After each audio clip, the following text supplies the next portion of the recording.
It's going to continue all the way to midnight.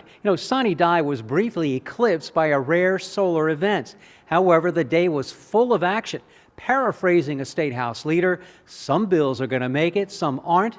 It is what it is. We are now at a point of a finish line, and I just want to tell you how grateful I am to each and every one of you. Governor Wes Moore thanking both the House and Senate. During a news conference today, he expressed confidence his legislative agenda, specifically his housing package, will end up on his desk. This is going to be the most aggressive housing package in the history of the state of Maryland. It's going to be a housing package that's going to focus on protecting renters. It's a housing package that's focusing on in places that we should be building additional housing. House Bill 1524, having received a constitutional majority, is declared passed, and that hot potato is in the House's hands. The Senate also amended the House bill that benefits Pimlico and its surrounding neighborhoods. The House accepted the changes, and the bill is now on its way to the governor. What happens to the standard bread industry? How do we cap the costs to the state in the long run?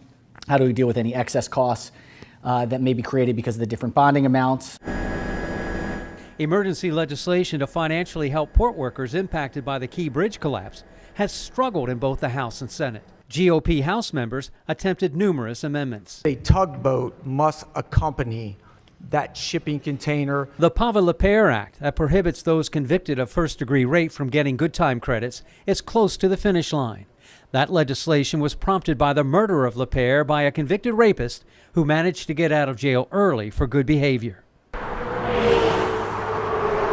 Legislation enhancing road worker safety has passed both chambers. Depending on speed, fines range between $60 and $500. A bill tacking on an 11% tax on guns and ammo remains stuck in committee. And the fate of a bill requiring an hour's notice to authorities that someone violated home monitoring is now in the hands of the House. This was a session where there weren't groundbreaking revolutionary things. It was about really responding to the important moment in time that Maryland is experiencing. And, that's from the budget to dealing with the issues around juvenile crime and trying to enhance the system on that front, dealing with housing issues. Legislation raising the vehicle surcharge from $17 to $40 hasn't moved. The revenue would be given to the Maryland Trauma Center, or system rather. Reporting live from Annapolis, David Collins, WBAL TV 11 News.